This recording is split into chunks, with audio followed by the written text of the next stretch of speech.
నమస్తే, welcome to స్వతంత్ర. నేను మురళి. ముందుగా హెడ్లైన్స్ చూద్దాం. తెలంగాణలో కొనసాగుతున్న కాంగ్రెస్ ఆపరేషన్ ఆకర్ష్, రేవంత్తో ఎమ్మెల్సీ చల్లా భేటీ.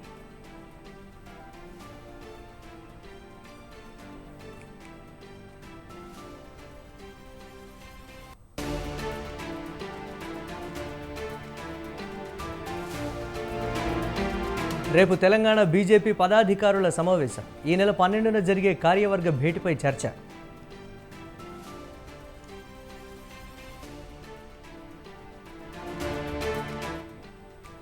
రాజకీయాల్లో మీరు చూపిన ధైర్య సాహసాలు మాకు మార్గం. తండ్రితో ఉన్న అనుబంధాన్ని గుర్తు చేసుకున్న జగన్.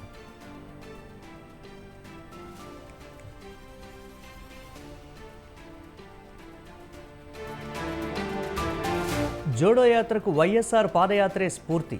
దివంగత నేత జయంతి సందర్భంగా రాహుల్ సందేశం.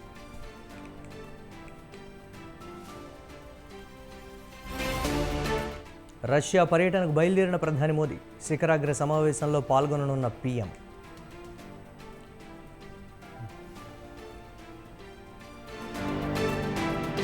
భారీ వర్షాలతో ముంబై అతలాకుతలం. జల దిగ్బంధంలో మహానగరం.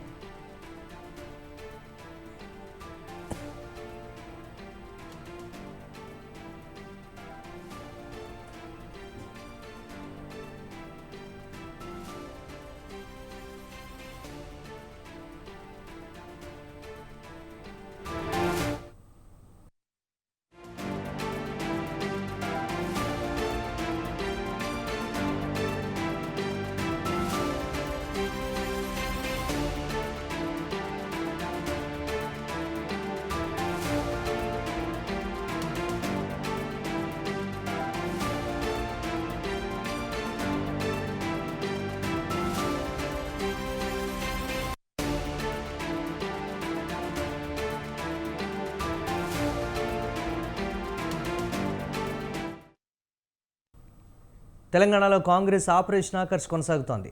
బీఆర్ఎస్కు షాకుల మీద షాకులు తగులుతున్నాయి. ఇప్పటికే పలువురు ఎమ్మెల్యేలు, ఎమ్మెల్సీలు గులాబీ పార్టీని వీడి హస్తం గూటికి చేరుకోగా వారి బాటలోనే పలువురు ప్రజాప్రతినిధులు కూడా నడుస్తున్నారు. తాజాగా కాంగ్రెస్లోకి ఎమ్మెల్సీ చల్లా వెంకటరామరెడ్డి చేరతారనే ప్రచారం జరుగుతోంది.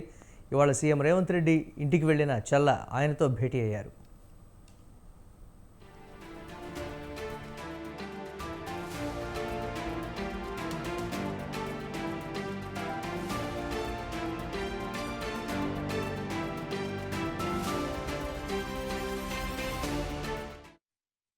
తెలంగాణలో కాంగ్రెస్ ఆపరేషన్ ఆకర్ష్ కొనసాగుతోంది.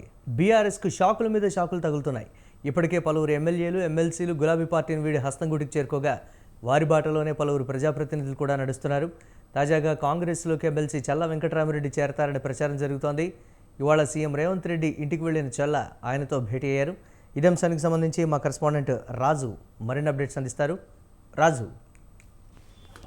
రైతు మొదలై బీఆర్ఎస్ పార్టీకి వరుసగా షాకులుగా ఉంటా ఉన్నాయి. ఆపరేషన్ ఆకర్ష్ లో భాగంగానే కాంగ్రెస్ పార్టీ వేగవంతం చేసింది. అందులో భాగంగానే ఇటీవల 7 ఎమ్మెల్యేలు, బీఆర్ఎస్ ఎమ్మెల్యేలు కాంగ్రెస్ పార్టీ తీర్థం పుచ్చుకోగా ఇటీవల శాసనమండలి బీఆర్ఎస్ శాసనమండలి సభ్యులు 6 కాంగ్రెస్ పార్టీ గూటికి చేరారు. అదే బాటలో కూడా మరికొంతమంది నేతలు పయనించే అవకాశం ఉంది. దాంట్లో భాగంగానే ఆపరేషన్ ఆకర్ష్ లో భాగంగా ఇవాళ ఉమ్మడి మహబూబ్ నగర్ జిల్లాకు చెందినటువంటి ఎమ్మెల్యే కోట ఎమ్మెల్సీ చల్లా వెంకటరామరెడ్డి సీఎం రేవంత్ రెడ్డి నివాసంలో భేటీ అయ్యారు. సీఎం రేవంత్ రెడ్డితో పాటు చల్లా వెంకటరామరెడ్డి భేటీ అయ్యారు. కొద్దిసేపు వారు చర్చించారు. అయితే ఆయనకు పార్టీలో కొంత కీలక పదవులు కట్టబెడతాం, అలాగే రానున్న రోజుల్లో రాజకీయ భవిష్యత్తుకు అండగా ఉంటామనేటటువంటి హామీ కూడా సీఎం రేవంత్ రెడ్డి ఇచ్చినట్లు తెలుస్తా ఉంది. అందులో భాగంగానే అయితే ఆయన ఇటీవల సీఎం రేవంత్ రెడ్డి జిల్లాల పర్యటన ఉంటుందనేది కూడా ప్రకటించడం జరిగింది. అయితే మొదట సీఎం సొంత జిల్లా ఉమ్మడి మహబూబ్ నగర్ నియోజకవర్గం నుంచే ప్రారంభిస్తారు కాబట్టి అక్కడి నుంచే ఆయన అక్కడనే నియోజకవర్గంలోనే ఆయన చేరిక ఉండనున్నట్లు తెలుస్తా ఉంది. అయితే చల్లా వెంకటరామరెడ్డి రాజకీయ ప్రస్థానం చూసినట్లయితే ఆయన మాజీ సీఎం, ఉమ్మడి ఆంధ్రప్రదేశ్ మాజీ సీఎం గా ఉన్న నీలం సంజీవారెడ్డి కూతురు కుమారుడు ఆయన. అయితే నీలం సంజీవారెడ్డికి మనవడు వరుస అవుతారు. అయితే ఆయన అటు అలంపూర్ నియోజకవర్గం నుంచి 2004లో ఎమ్మెల్యేగా ఇండిపెండెంట్ గా గెలుపొందారు. అనంతరం కాంగ్రెస్ పార్టీలో చేరారు. ఆ తర్వాత కొంత కాంగ్రెస్ పార్టీకి అలంపూర్ నియోజకవర్గం ఎస్సీ రిజర్వ్ కావడంతో కొంత రాజకీయాలకు దూరంగా ఉంటూ వస్తున్నారు. ఇటీవల 2023 లో ఆయన భారత రాష్ట్ర సమితి నుంచి కూడా ఎమ్మెల్యే కోట ఎమ్మెల్సీగా అవకాశం దక్కింది. ఆయన పార్టీలో చేరి ఎమ్మెల్యే కోట ఎమ్మెల్సీగా కూడా పదవి చేపట్టారు. అయితే చేపట్టిన కొద్ది రోజులకే బీఆర్ఎస్ పార్టీ తన రాష్ట్రంలో సర్కారును కోల్పోయింది, అధికారి నుంచి దూరమైంది. కాబట్టి సీఎం రేవంత్ రెడ్డి సొంత జిల్లా మీద ఎక్కువ ఫోకస్ చేశారు. ఇప్పటికే ఆ నియోజకవర్గానికి సంబంధించినటువంటి గద్వాల అంటే ఆ ఉమ్మడి మహబూబ్ నగర్ జిల్లాకు సంబంధించినటువంటి గద్వాల ఎమ్మెల్యే బండ్ల కృష్ణమోహన్ రెడ్డి కూడా చేరిక జరగడం జరిగింది. అలాగే అలంపూర్ ఎమ్మెల్యే ఇటు చెల్లా వెంకటరామరెడ్డి ఇద్దరు చేరితే పూర్తిగా అటు ఉమ్మడి మహబూబ్ నగర్ జిల్లాలో బీఆర్ఎస్ ఉనికి కోల్పోతుంది అనేది కూడా ఖాయంగా కనిపిస్తా ఉంది. ఆ ఇరువురు నేతలు కూడా కాంగ్రెస్ పార్టీ తీర్థం పుచ్చుకున్నట్లయితే ఓవరాల్ గా ఆ బీఆర్ఎస్ పార్టీకి అక్కడ నేతలు ఇప్పుడు పదవుల్లో ఉన్నటువంటి శాసన మండలి కావచ్చు, శాసనసభలో ఉన్నటువంటి నేతలు అందరూ నేతలు కూడా కాంగ్రెస్ పార్టీ ఊటికి చేరినట్లు అవుతుంది అనేది కూడా కాంగ్రెస్ పార్టీ భావిస్తుంది. అయితే రానున్న 2-3 రోజుల్లో కూడా ఈ యొక్క చెల్లా వెంకటరామరెడ్డి అలాగే విజయుడు కూడా పార్టీలో చేరుతారనేటువంటి ప్రచారం జోరుగా సాగుతున్న నేపథ్యంలో ఇప్పుడు చెల్లా వెంకటరామరెడ్డి నేరుగా సీఎం రేవంత్ రెడ్డి నివాసానికి వెళ్లి చర్చలు జరిపారు. అయితే రానున్న 2 రోజుల్లో కూడా సీఎం రేవంత్ రెడ్డి సొంత జిల్లా పర్యటనలో ఆయన కాంగ్రెస్ పార్టీ తీర్థం పుచ్చుకున్నట్లయితే తెలుస్తా ఉంది. రైట్, థ్యాంక్స్ ఫర్ అప్డేట్స్ రాజు.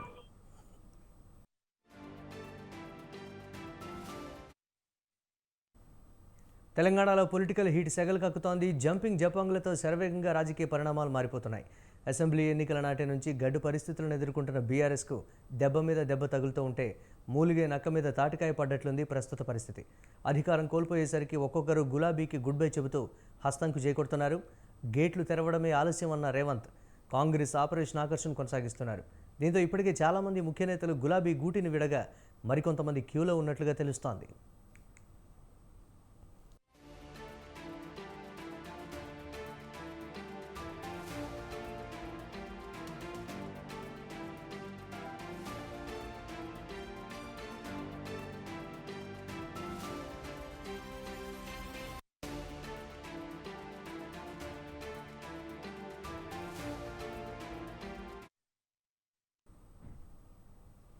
చేరికల పర్వంతో హస్తం ఫుల్ జోష్లో ఉంటే కారు బేజారవుతోంది.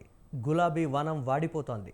ఇప్పటికే 6 ఎమ్మెల్యేలు 6 ఎమ్మెల్సీలు కాంగ్రెస్ తీర్థం పుచ్చుకోగా మరో 6 బీఆర్ఎస్ను వీడేందుకు రెడీగా ఉన్నారన్న వార్తలు గులాబీ శిబిరాన్ని కలవరపెడుతున్నాయి. ఇటీవల తెలంగాణ భవన్ వేదికగా జరిగిన బీఆర్ఎస్ కీలక సమావేశానికి పార్టీ సీనియర్లు కొందరు డుమ్మా కొట్టడంతో అనుమానంగా ఉన్న హైకమాండ్ తలలు పట్టుకుంటోంది.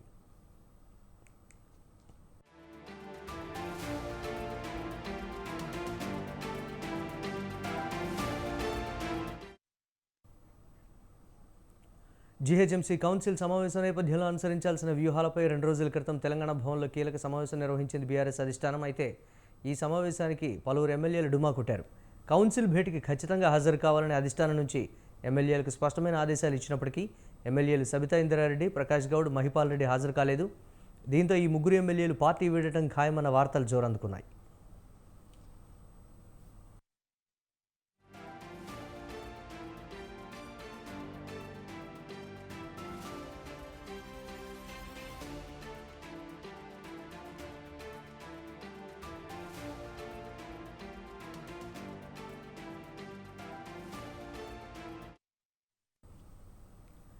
మరోపక్క పలువురు గ్రేటర్ ఎమ్మెల్యేలు మంత్రి శ్రీధర్ రెడ్డిని సెక్రటేరియట్లో కలవడంతో వారంతా కాంగ్రెస్లో చేరనున్నారని జోరుగా ప్రచారం జరుగుతోంది.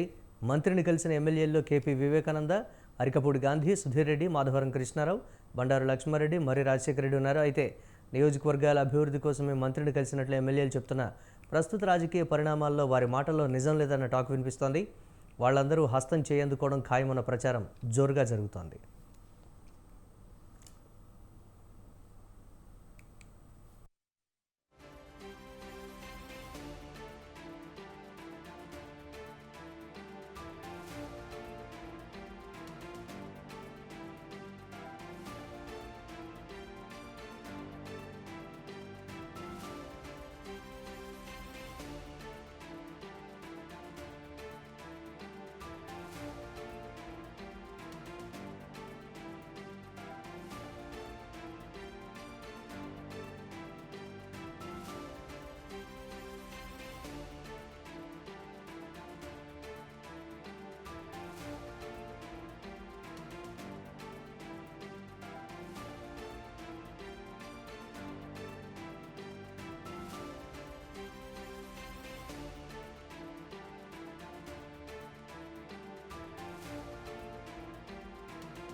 తెలంగాణలో వైఎస్ఆర్ 75వ జయంతి వేడుకలు ఘనంగా జరుగుతున్నాయి. దివంగత వైఎస్ఆర్ జయంతి సందర్భంగా హైదరాబాద్లోని పంజాగుట్ట చౌరస్తా వద్ద వైఎస్ఆర్ విగ్రహానికి CM Revanth Reddy, deputy CM Bhatti Vikramarka నివాళి అర్పించారు.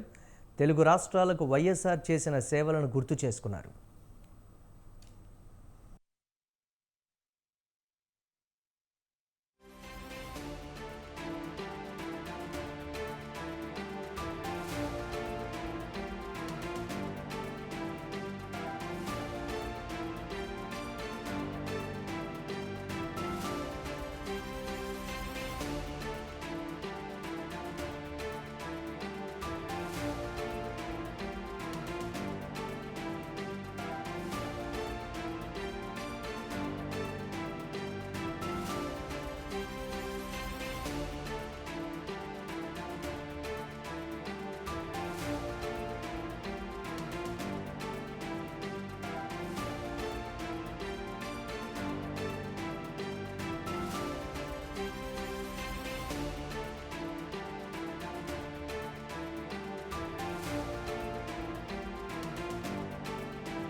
వైఎస్ఆర్ జయంతి సందర్భంగా ఫోటో గ్యాలరీతో కూడినటువంటి ఎగ్జిబిషన్ కూడా ఏర్పాటు చేయడం జరిగింది. అక్కడ వైఎస్ రాజశేఖర రెడ్డి స్నేహితుడు, ప్రేమిత్రుడు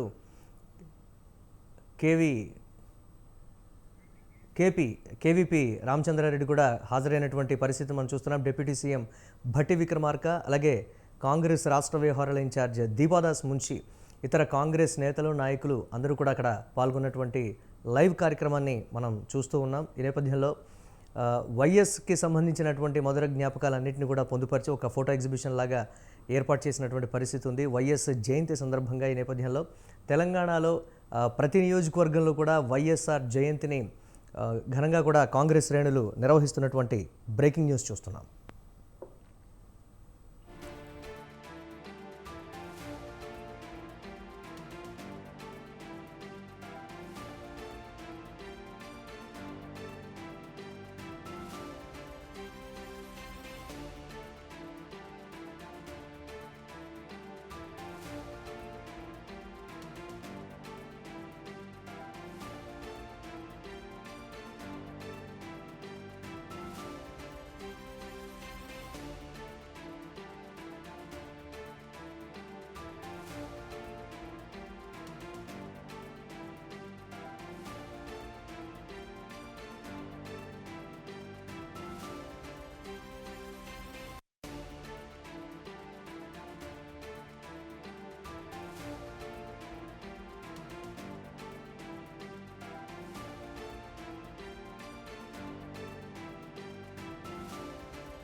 వైఎస్ఆర్ అసలైన ప్రజానాయకుడని కాంగ్రెస్ అగ్రనేత రాహుల్ గాంధీ అన్నారు. ఎల్లప్పుడూ ప్రజల కోసమే బ్రతికిన నాయకుడు వైఎస్ఆర్ అని చెప్పారు. వైఎస్ఆర్ జయంతి సందర్భంగా రాహుల్ గాంధీ వీడియో సందేశం ఇచ్చారు. వైఎస్ఆర్ మరణం అత్యంత విషాదకరమన్న రాహుల్ గాంధీ ఆయన బ్రతికి ఉంటే ఏపీ ముఖ చిత్రం వేరేలా ఉండేదని చెప్పారు. వైఎస్ఆర్ బ్రతికి ఉంటే ఇవాళ ఆంధ్రప్రదేశ్కి పరిస్థితి ఉండేది కాదన్నారు.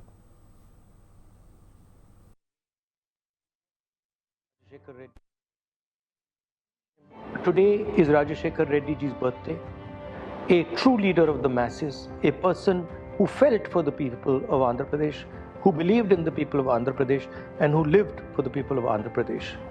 It's a tragedy that we lost him, and I'm absolutely certain that if he was here today, Andhra Pradesh would be a completely different place. It would not be facing the tragedies, the difficulties it is facing today. Sharmila ji is his daughter. I've got to know her well. I'm confident that she's going to take forward Rajashekar Reddy ji's legacy, and she's going to do it because she has the same sentiment, the same tenacity, the same grit and the same affection and love for the people of Andhra Pradesh that he had. I personally learned a lot from Rajashekar Reddy ji. My Bharat Jodo Yatra, the walk from Kanyakumari to Kashmir, was inspired by Rajashekar Reddy ji's yatra across Andhra Pradesh. I remember seeing the visuals of Rajashekar Reddy ji walking through the heat, walking through the rain, and walking with the people of Andhra Pradesh. And we took some of those ideas and we merged them.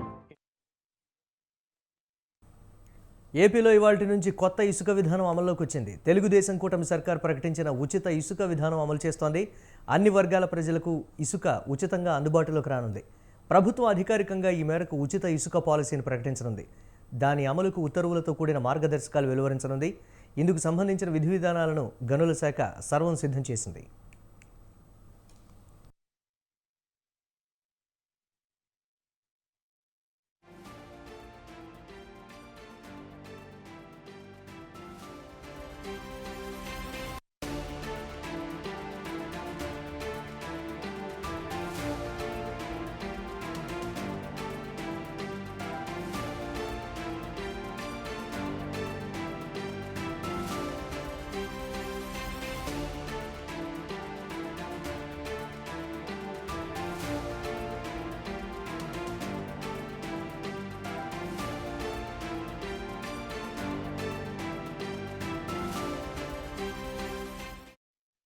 ఏపీలో ఇవాల్టి నుంచి కొత్త ఇసుక విధానం అమల్లోకి వచ్చింది. తెలుగుదేశం కూటమి సర్కార్ ప్రకటించిన ఉచిత ఇసుక విధానం అమలు చేస్తోంది. అన్ని వర్గాల ప్రజలకు ఇసుక ఉచితంగా అందుబాటులోకి రానుంది. ప్రభుత్వం అధికారికంగా ఈ మేరకు ఉచిత ఇసుక పాలసీని ప్రకటించనుంది. దాని అమలుకు ఉత్తర్వులతో కూడిన మార్గదర్శకాలు వెలువరించనుంది. ఇందుకు సంబంధించిన విధి విధానాలను గనుల శాఖ సర్వం సిద్ధం చేసింది. ఇదే అంశానికి సంబంధించి మరిన్ని అప్డేట్స్ మా కరెస్పాండెంట్ సంతోష్ లైవ్ ద్వారా అందిస్తారు. Over to you Santosh.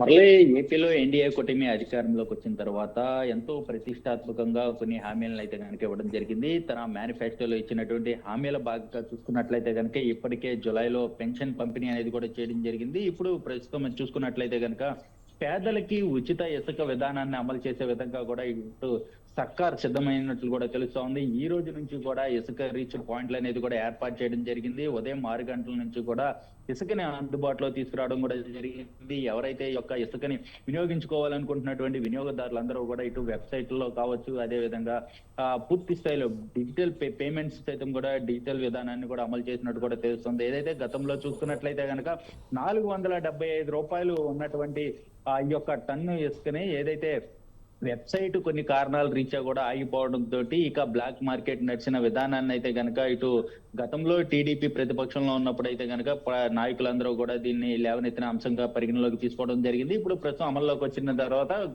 గత విధి విధానాలని నిర్ణయాలన్నీ కూడా దృష్టిలో పెట్టుకొని పూర్తి స్థాయిలో అయితే కనుక అందరికి అందుబాటులో వచ్చే విధంగా కూడా ఇటు తీర్చిదిద్దినట్టు కూడా తెలుస్తా ఉంది. ప్రధానంగా చూసుకున్నట్లయితే కనుక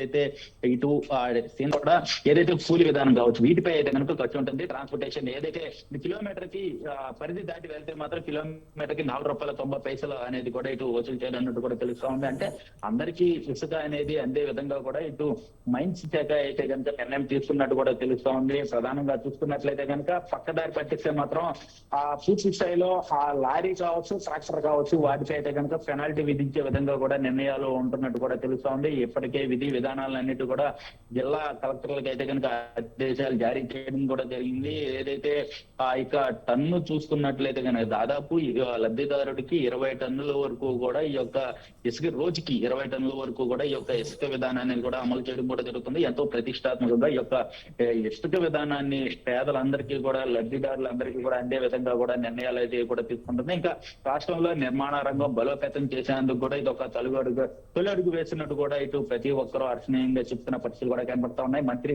కొల్లు రవీంద్ర ఎప్పటికప్పుడు కూడా ఈ ఏర్పాట్లన్నీ కూడా ఏ విధంగా ఉన్నాయి ఏంటి అన్న దానిపై అయితే కనుక పూర్తి స్థాయిలో అధికార యంత్రాంగంతో ఎప్పటికప్పుడు అడిగి తెలుసుకున్న వివరాలన్నీ కూడా అడిగి తెలుసుకున్న పరిస్థితులు కూడా కనబడతా ఉన్నాయి. ఇప్పటికే 43 లక్షల టన్నుల ఇసుక నిల్వలు అనేది కూడా గుర్తించడం జరిగింది. అయితే ఈ యొక్క రాబోయే భవిష్యత్ కాలంలో కూడా ఇటు పూర్తి స్థాయిలో ఇసుక కొరత లేకుండా కూడా తీసుకోవాల్సినటువంటి నిర్ణయాలు కావచ్చు, వీటన్నిటిపై అయితే కనుక ముందస్తుగానే ప్రణాళికలు సిద్ధం చేసినట్టు కూడా తెలుస్తోంది. ఇక జిల్లా కలెక్టర్లు సైతం కూడా ఎప్పటికప్పుడు ఈ యొక్క ఇసుక రీచుల్ని పర్యవేక్షించే విధంగా కూడా పూర్తి స్థాయిలో అధికార యంత్రాంగాన్ని కట్టుదిట్టంగా చేసిన పరిస్థితులు కూడా కనబడతా ఉన్నాయి. ఇసుక రీచుల వద్ద దగ్గర కూడా ఎవరో కూడా అనధికారిక బ్లాక్ మార్కెట్ విక్రయిస్తే మాత్రం వారిపై చర్యలతో పాటు ఎక్కడైతే ఇసుక రీచ్లు స్టాక్ పెట్టుకుంటారో ఆ స్టాక్ బ్లాక్ చేస్తారో అక్కడ కూడా వారిపై అయితే కనుక ఇటు కఠిన చర్యలకు అయితే కనుక అధికార యంత్రాంగం సిద్ధమైనట్టు కూడా తెలుస్తోంది. ఇటన్నిటిపై అయితే కనుక ఒక కమిటీని కూడా వేస్తున్నట్టు కూడా తెలుస్తా ఉంది. అయితే ఈ రోజు నుంచి ఇసుక విధానాన్ని అమలు చేస్తున్న నేపథ్యంలో ప్రతి ఒక్కరూ అలాంటి పరిస్థితులు అయితే కనుక ఉండాలని కూడా చెప్తా ఉన్నారు. Murali, okay, right, thanks for updates Santosh.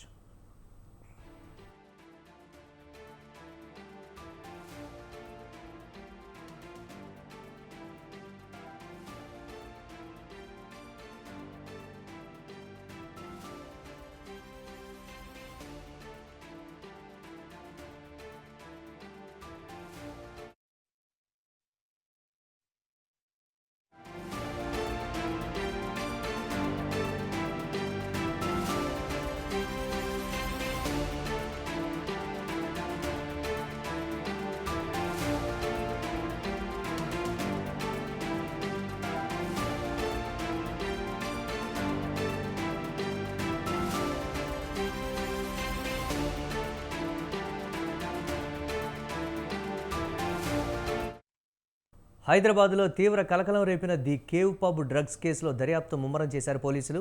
ఈ కేసులో పట్టుబడ్డ 24 మంది నిందితులకు సిఆర్పిసి 41 కింద నోటీసులు జారీ చేశారు. కుటుంబ సభ్యులతో కలిసి విచారణకు హాజరు కావాలని ఆదేశిస్తూ నోటీసులు పంపారు.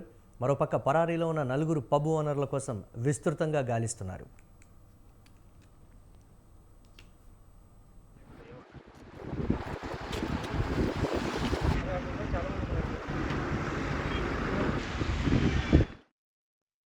హైదరాబాద్లో తీవ్ర కలకలం రేపిన ది కేవ్ పబ్ డ్రగ్స్ కేసులో దర్యాప్తు ముమ్మరం చేశారు పోలీసులు. ఈ కేసులో పట్టుబడ్డ 24 మంది నిందితులకు సిఆర్పిసి 41 కింద నోటీసులు జారీ చేశారు. కుటుంబ సభ్యులతో కలిసి విచారణకు హాజరు కావాలని ఆదేశిస్తూ నోటీసులు పంపారు. మరోపక్క పరారీలో ఉన్న 4 పబ్ ఓనర్ల కోసం విస్తృతంగా గాలిస్తున్నారు పోలీసులు. ఇదే అంశానికి సంబంధించి మరిన్ని అప్డేట్స్ మా కరెస్పాండెంట్ పవన్ లైవ్ ద్వారా అందిస్తారు. Over to you Pawan.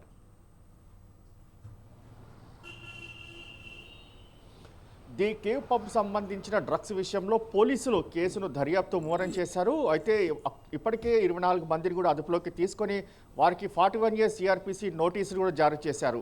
అయితే కుటుంబ సభ్యులతో విచారణకు హాజరు కావాలని చెప్పి కూడా ముఖ్యంగా ఈ యొక్క 41 ఇయర్స్ సిఆర్పిసి నోటీసులో పేర్కొన్నారు. అయితే ఈరోజు కుటుంబ సభ్యులతో సహా అందరూ కూడా ఎవరైతే 24 మంది పట్టుపడ్డారో ఇటు గంజాయి సేవించి కావచ్చు, అంతేకాకుండా డ్రగ్స్ సేవించి పట్టుపడ్డారో వాళ్ళంతా కూడా ఈరోజు 41 ఇయర్స్ సిఆర్పిసి నోటీసుల కింద కూడా విచారణకు కూడా హాజరవుతారు. అయితే ముఖ్యంగా చూస్తే పబ్కు సంబంధించిన 4 యజమానులు కూడా పరారులో ఉన్నట్లు ఇటు పోలీసులు కూడా చెప్తున్నారు. ఎందుకంటే వారిని పట్టుకుంటే ఈ యొక్క పబ్కు సంబంధించిన అన్ని విషయాలు కూడా వెలుగులోకి వస్తాయి. ఎందుకంటే గతంలో కూడా ఇలాంటి యొక్క డ్రగ్స్కి సంబంధించిన పార్టీలు నిర్వహించారా లేకపోతే ఇదే తొలిసారి నిర్వహించారా, అంతేకాకుండా డీజే గౌరవ్ సంబంధించిన విషయంలో పూర్తిగా దర్యాప్తు ఇంకా కొనసాగుతూనే ఉంది. ఎందుకంటే ఒక కోడ్ లాంగ్వేజ్ ద్వారా గోవా నుంచి కూడా డ్రగ్స్ ఇక్కడికి హైదరాబాద్ రప్పిస్తున్నారని చెప్పి పోలీసులు అనుమానం వ్యక్తం చేస్తున్నారు. ఇప్పటికే అతని సెల్ ఫోన్స్ కావచ్చు, అంతేకాకుండా వాట్సాప్ సంబంధించిన డేటాను కూడా పూర్తిగా తనిఖీలు కూడా చేస్తున్నారు. తనిఖీలు చేసిన నేపథ్యంలో కొంత సమాచారము ఇప్పటికే సేకరించినట్లుగా తెలుస్తుంది. మరోవైపు ఇంకా దర్యాప్తు చేయాల్సి ఉంది. కాబట్టి ఈ యొక్క పబ్ యజమానులు తమకు దొరికితే మాత్రం ఇంకా దీనికి సంబంధించిన విషయాలు చాలా లోతుగా యొక్క దొరికే అవకాశాలు కూడా ఉంటాయి. సాక్ష్యాధారాలు కూడా దొరికే అవకాశం కూడా కనిపిస్తుంది. మొత్తానికి ఓవరాల్గా చూస్తే మాత్రం ది కే పబ్ సంబంధించిన విషయంలో పోలీసులు మాత్రం దర్యాప్తు చాలా ముమ్మరంగా చేస్తున్నారు. అయితే ఈరోజు 24 మంది కూడా కుటుంబ సభ్యులతో హాజరైన దాని తర్వాత అసలు ఈ యొక్క వారు ఇందులో పట్టుబడ్డ వారిని చూస్తే మాత్రం స్టూడెంట్స్ కావచ్చు, అంతేకాకుండా బిజినెస్ మ్యాన్స్ యొక్క సాఫ్ట్వేర్ ఇంజనీర్స్ యొక్క మొత్తానికి వీరంతా కూడా 24 మంది పట్టుబడ్డ వాళ్ళందరూ కూడా ఉన్నారు. ఎందుకంటే ఇప్పటికే సాఫ్ట్వేర్ సంబంధించిన ఉద్యోగులు కూడా పట్టుకోవడంతో వారి సంస్థలకు సంబంధించి కావచ్చు వారికి నోటీసులు కూడా జారీ చేశారు.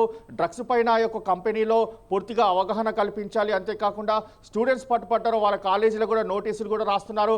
ఎందుకంటే స్టూడెంట్స్ సంబంధించిన డ్రగ్స్ విషయానికి అలవాటు పడుతున్నారు కాబట్టి వారికి కూడా అవగాహన సదస్సులు ఏర్పాటు చేయాలని చెప్పి కూడా ప్రధానంగా ఇటు పోలీసులు కూడా భావిస్తున్నారు. మొత్తానికి చూస్తే మాత్రము ఈ యొక్క పబ్ల పైన ఎప్పటికప్పుడు ఈ యొక్క రైడ్స్ నిర్వహిస్తూనే ఉంటాము. ఎందుకంటే డ్రగ్స్కి సంబంధించిన విషయంలో యాంటీ నార్కోటిక్ బ్యూరో చాలా కీలకంగా వ్యవహరిస్తుంది కాబట్టి డ్రగ్స్ ఎక్కడా కూడా వాడరాదనేది మాత్రం ప్రధానంగా తెలుస్తున్న పరిస్థితి కూడా చెప్తున్నారు పోలీసులు.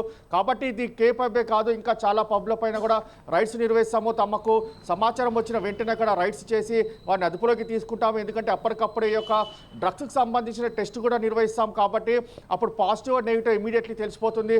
వారిని అప్పుడు అదుపులోకి కూడా తీసుకుంటామని చెప్పి ప్రధానంగా ఇటు పోలీసులు కూడా చెప్తున్న పరిస్థితి కనిపిస్తుంది. మొత్తానికి చూస్తే కే పప్పు సంబంధించిన విషయంలో పూర్తిగా దర్యాప్తు ముమ్మరంగా కొనసాగుతుంది. Right, thanks for updates Pawan.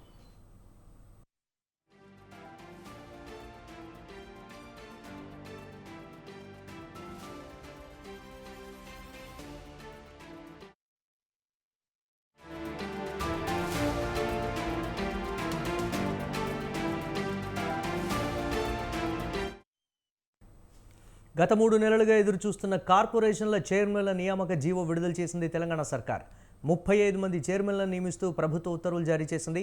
Telangana cooperative oil seeds federation చైర్మన్గా Janga Raghava Reddy, minority finance corporation చైర్మన్గా జబ్బార్ను నియమించింది సర్కార్.